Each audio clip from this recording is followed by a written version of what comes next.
Bienvenidas, mentes curiosas.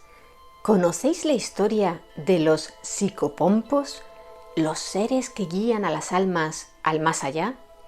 ¿Sabíais que están presentes en casi todas las culturas y que maltratar a un perro podría condenar a tu alma para toda la eternidad?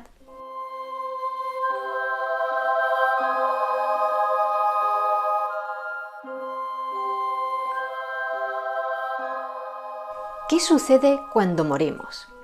El corazón se detiene y la sangre deja de circular, de modo que el cuerpo se enfría, la actividad bioeléctrica del cerebro se apaga, los músculos se endurecen.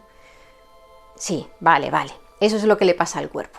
Ya sabemos cómo acaba ese proceso y a ninguno nos apetece demasiado pensar en ello. Lo que a la inmensa mayoría sí nos gustaría saber, en cambio, es ¿qué ocurre con el alma, con el espíritu, con lo que constituye el yo, si es que éste existe de manera independiente al cuerpo físico?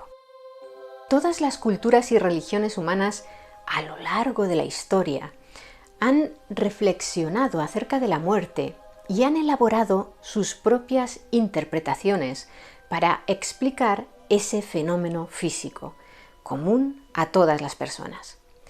Para los materialistas, y no nos referimos a las personas que persiguen los bienes terrenales, sino a los seguidores de la doctrina filosófica conocida como materialismo, la conciencia humana no es más que un estado muy organizado de la materia. Nuestra personalidad, nuestros recuerdos y nuestros sueños son el resultado de un complejísimo entramado celular. Es decir, que eso que hace a una persona ser quien es, tan solo es el resultado de las interacciones químicas y eléctricas del cerebro y por tanto, cuando cesa la actividad celular, cuando muere el cuerpo, la persona se extingue por completo. No hay un alma que viaje a ninguna parte tras el fallecimiento.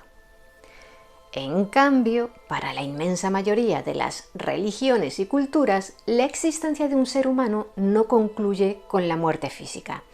Creen que hay una parte inmaterial en todas las personas que es lo que insufla vida al cuerpo y lo abandona cuando éste muere. Aquello que anima el cuerpo es denominado de muchas maneras: alma, yo, espíritu, fuerza vital. Hace 10 años, una gran encuesta realizada a nivel mundial por el consorcio de empresas de estudios de mercado Wing Gallup reveló que el 74% de la humanidad cree en el alma, un 56% cree que existe el cielo y un 54% opina que hay vida después de la muerte.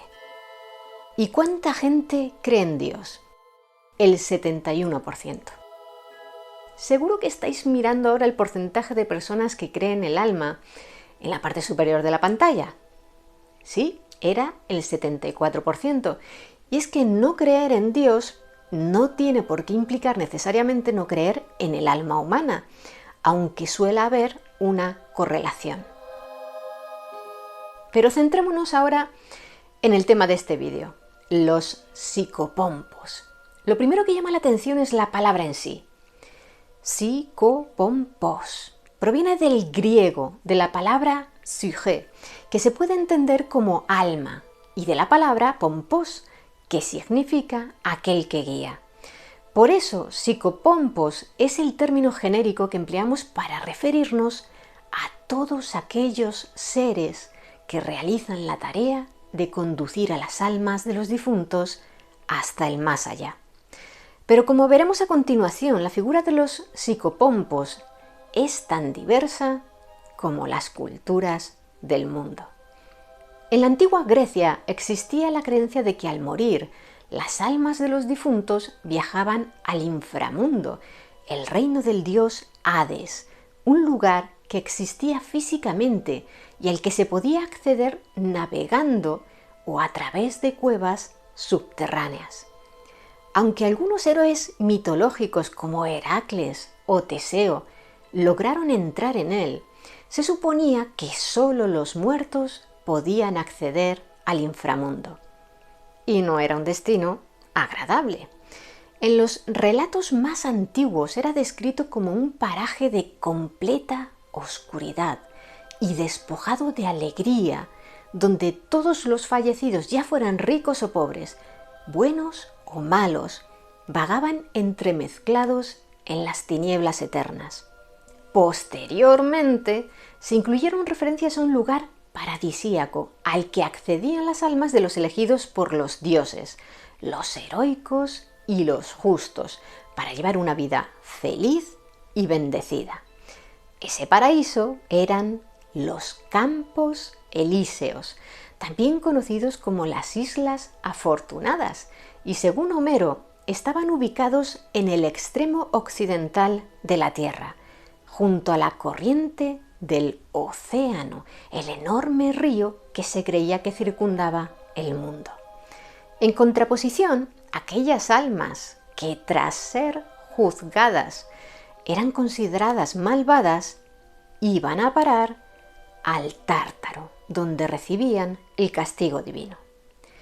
Pero ¿cómo lograban encontrar las almas de los difuntos el camino al inframundo?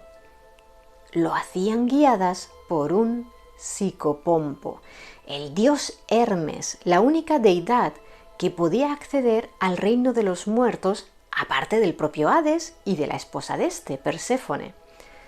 Bueno, y de la diosa Hécate, según algunos relatos. Hijo de Zeus y mensajero de los dioses, Hermes era también el dios del comercio, de la astucia, de los ladrones y de los mentirosos. Pero además era el dios de las fronteras y de los viajeros que las cruzaban, un cargo directamente relacionado con su labor como psicopompo, ya que guiaba a las almas hasta la orilla del río Aqueronte, que marcaba la frontera entre el inframundo y el reino de los vivos. En el Aqueronte tomaba el relevo otro psicopompo, Caronte, el barquero de Hades, que cobraba a las almas un óbolo, una antigua moneda de plata, por llevarlas hasta la otra orilla donde serían juzgadas. Aquellos difuntos que no tenían el óbolo debían vagar durante un siglo por la orilla del río antes de que Caronte accediera a cruzarlos gratis. De ahí la tradición griega de enterrar a sus muertos con una moneda bajo la lengua. Tradicionalmente se considera que Caronte era hijo de dos dioses primordiales, Érebo, personificación de la oscuridad, y Nix, diosa de la noche, y es posible que su figura se incorporara a la mitología griega procedente de la mesopotámica y la egipcia, en cuyos inframundos también había ríos que las almas debían cruzar. Lo que nos lleva a las creencias del antiguo Egipto. ¿También ellos tenían psicopompos? Desde luego que sí. El más famoso es Anubis, el dios con cabeza de chacal que protegía las tumbas y se encargaba de vigilar la Duat, el inframundo de la mitología egipcia. Hay que señalar que, como es habitual en muchas culturas, tanto la figura de Anubis como la Duat variaron a lo largo de los siglos. Por ejemplo, durante el Imperio Antiguo, la Duat era conocida como Dat y descrita como un mundo celestial ubicado sobre la tierra en el que gobernaba Anubis como el dios de los muertos. Posteriormente, ya en el Imperio Nuevo, allá por el segundo milenio antes de Cristo, la Duat pasó a estar situada bajo tierra, convertida en un inframundo que Ra, el dios solar, recorría cada noche de oeste a este antes de volver a aparecer en el cielo cada mañana. Ra realizaba ese trayecto subterráneo montado en su barca nocturna, pero en la Duat había zonas oscuras habitadas por fuerzas maléficas y muy peligrosas. La principal de ellas era Apophis, la encarnación del caos, una serpiente gigante e inmortal que cada noche atacaba la barca nocturna de Ra para evitar que éste completara su periplo y romper así el orden cósmico, la Ma'at. Por supuesto, Ra siempre lograba derrotar a Apophis, de modo que el sol volvía a brillar cada mañana. En ese inframundo, Anubis ya no era el regente de la Duat, sino que ese puesto lo ostentaba Osiris, convertido en juez supremo de las leyes de la Maat. Anubis había quedado relegado a un papel menos destacado, pero también importante. Daba la bienvenida a los difuntos y los guiaba a través del inframundo para llevarlos ante el tribunal de Osiris, compuesto por 42 jueces. Anubis extraía con su magia el corazón del difunto y lo colocaba en uno de los dos platillos de una balanza. Para los antiguos egipcios, el corazón simbolizaba el Ib, una de las partes más importantes del espíritu del ser humano, que incluía, entre otras cosas, la conciencia, la memoria, los sentimientos, el valor y el deseo. En el otro extremo, Anubis situaba una pluma de avestruz, símbolo de la Maat, ya sabéis, la armonía cósmica, el equilibrio y la justicia. A continuación, el difunto debía declarar uno por uno que no había cometido en vida ninguno de los 42 pecados principales. Lo hacía ante cada uno de los 42 jueces del tribunal, ya que cada uno se encargaba de juzgar un pecado concreto. Si estaba mintiendo, su corazón ganaba peso. Tot, el dios de la sabiduría y de la escritura jeroglífica, iba anotando los resultados y le pasaba la lista a Osiris, que presidía el tribunal y anunciaba la sentencia final. Si el corazón del difunto se mantenía equilibrado con la pluma, era declarado justo de voz, y Osiris permitía que su Ka y su Ba, es decir, su fuerza vital y su fuerza anímica, se reunieran con la momia del cadáver para crear un ser benéfico que viviría en los campos de Aru, la versión egipcia del paraíso. En cambio, si el corazón era más pesado que la pluma de la Maat, era arrojado a las fauces de Amit, la devoradora de muertos, una criatura con cabeza de cocodrilo y un cuerpo mitad león, mitad hipopótamo, es decir, que estaba compuesta por los 3 animales más temidos por los egipcios. Como Amit se zampaba el corazón, el alma del difunto dejaba de ser inmortal y éste perecía definitivamente. El acto de pesar el alma de un difunto para valorarla se conoce como psicostasis, y aunque la versión egipcia es la más antigua, se puede encontrar con algunas variaciones en otros sistemas de creencias posteriores, como en algunas corrientes del cristianismo, donde se cree que San Miguel, cuando llegue el juicio final, pesará en una balanza las buenas y las malas acciones de cada individuo para decidir su destino. Durante la época helenística, entre los siglos IV y I a.C., en la mitología clásica se llegó a fusionar las figuras del Hermes griego y de Anubis, dado que ambos eran psicopompos, para dar lugar a un nuevo dios que combinaba características de ambas deidades. ¿Y cómo se llamó esa mezcla de Hermes y Anubis? ¿Lo adivináis? Hermes más Anubis. Exacto, Hermanubis. Fue muy popular durante el periodo en que los romanos dominaron Egipto.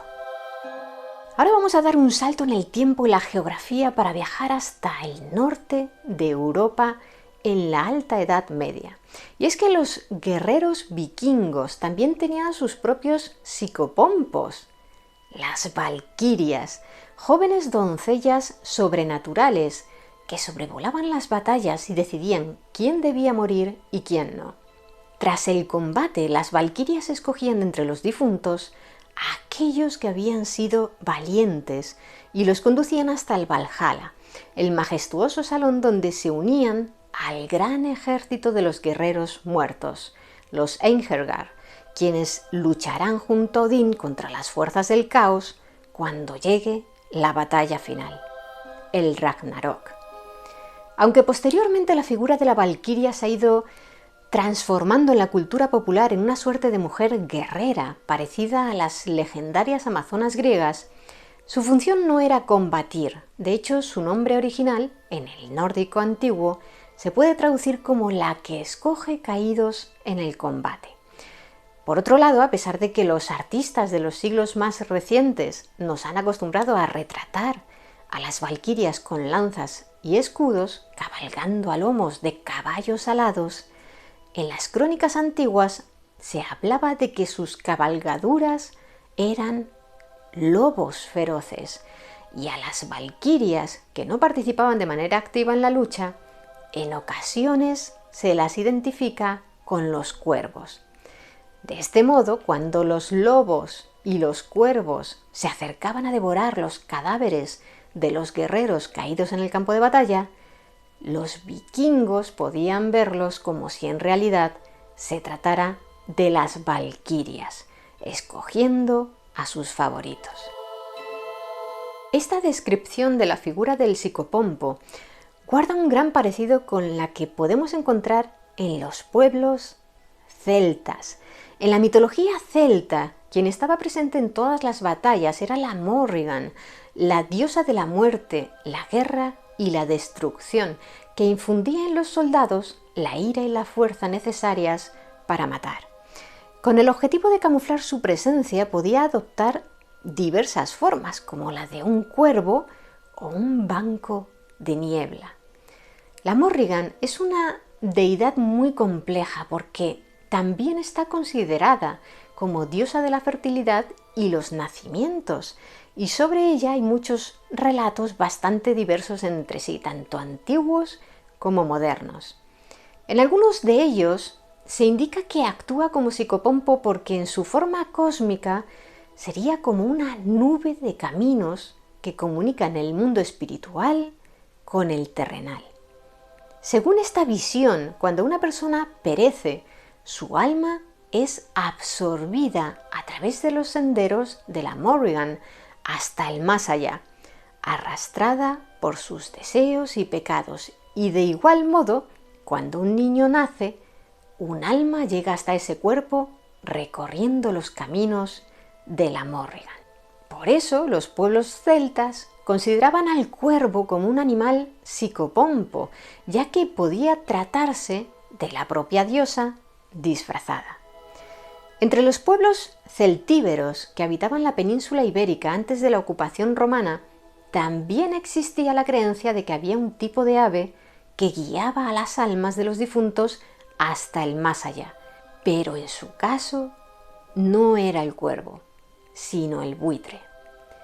En las excavaciones de la antigua ciudad de Numancia, que fue arrasada por el general romano Escipión Emiliano en el año 133 a.C., tras 11 meses de asedio y después de que sus últimos defensores la incendiaran y se suicidaran, los arqueólogos encontraron evidencias de que en aquella localidad de unos 1500 habitantes había sacerdotes que celebraban rituales.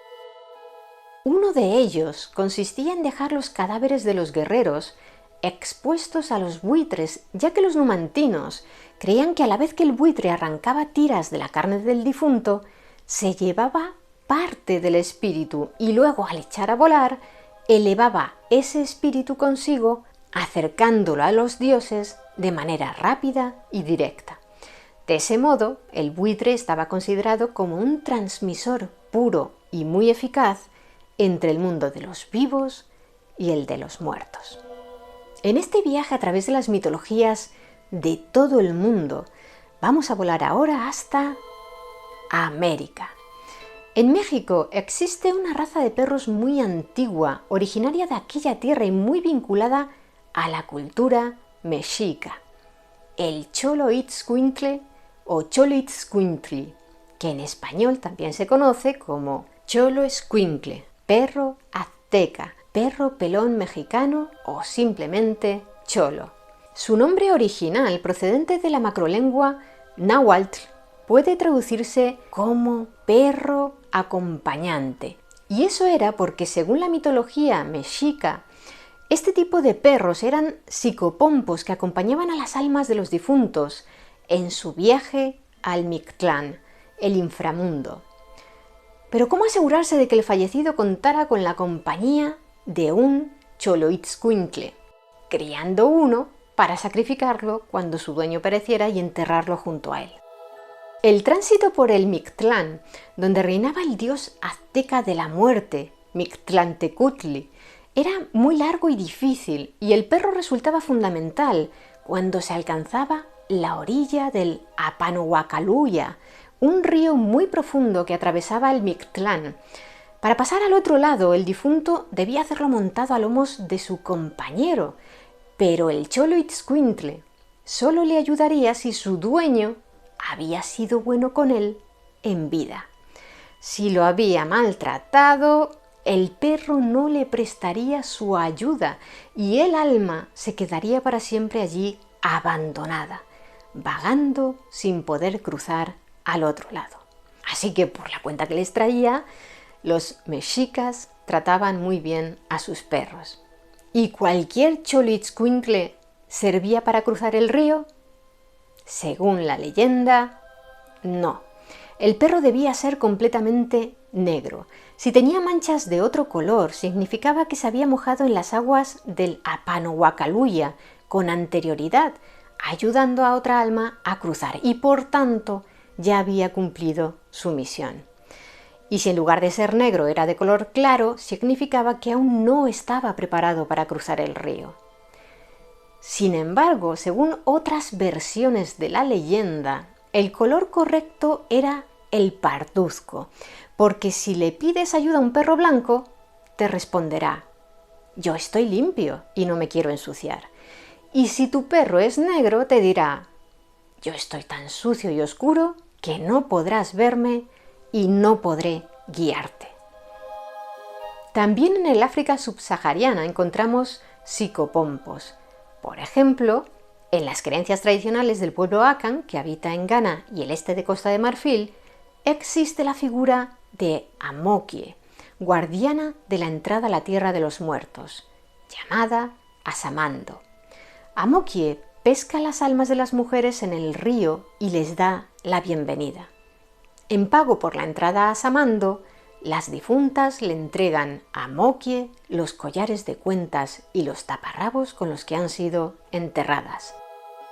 Si nos vamos a Asia, en la religión popular china encontramos la figura de los dioses Haibai, Guchen, dos deidades vestidas de blanco y negro respectivamente, que se encargan de escoltar a los espíritus de los muertos al inframundo, como si fueran dos guardias. Son subordinados de Yanluo Wan, el dios de la muerte y juez supremo del inframundo. En el folclore, el nombre del guardia blanco es Xiei Bayan y el nombre del guardia negro es Feng Guyu. Aunque existen varias leyendas sobre su origen, la más común es la que cuenta que ambos eran dos amigos que trabajaban como guardias en la China imperial. En una ocasión en que escoltaban a un preso, este se escapó y ambos decidieron separarse para buscarlo. Acordaron reencontrarse debajo de un puente a una hora determinada. Sin embargo, comenzó a llover con mucha intensidad y Xiei Bayan se retrasó. Feng Guyu lo esperó bajo el puente y a pesar de que el nivel del agua comenzó a subir rápidamente a causa de la lluvia, no quiso marcharse de allí para no romper la promesa que le había hecho a su amigo. Tanto esperó que al final murió ahogado. Cuando Xiei Bayan llegó por fin y descubrió el cadáver, se suicidó ahorcándose. El emperador de Jade, el gobernante supremo del cielo, quedó tan impresionado por aquella profunda amistad que los nombró guardias del inframundo. Por otro lado, en los sistemas de creencias de las etnias indígenas de Filipinas, quienes sirven de guía hacia el más allá son los espíritus de los ancestros, denominados Ninuno. Antes de la introducción del cristianismo y el islam en el archipiélago, los filipinos no tenían los conceptos de cielo o infierno. Creían que al perecer, el alma de la persona viajaba en barca al mundo de los espíritus, en el que había diversos submundos divididos en función del grupo étnico. Una vez en el mundo espiritual, las almas se reunían con las de sus parientes y llevaban una vida similar a la del mundo material. Ambos mundos conviven el uno junto al otro y se influyen de manera recíproca.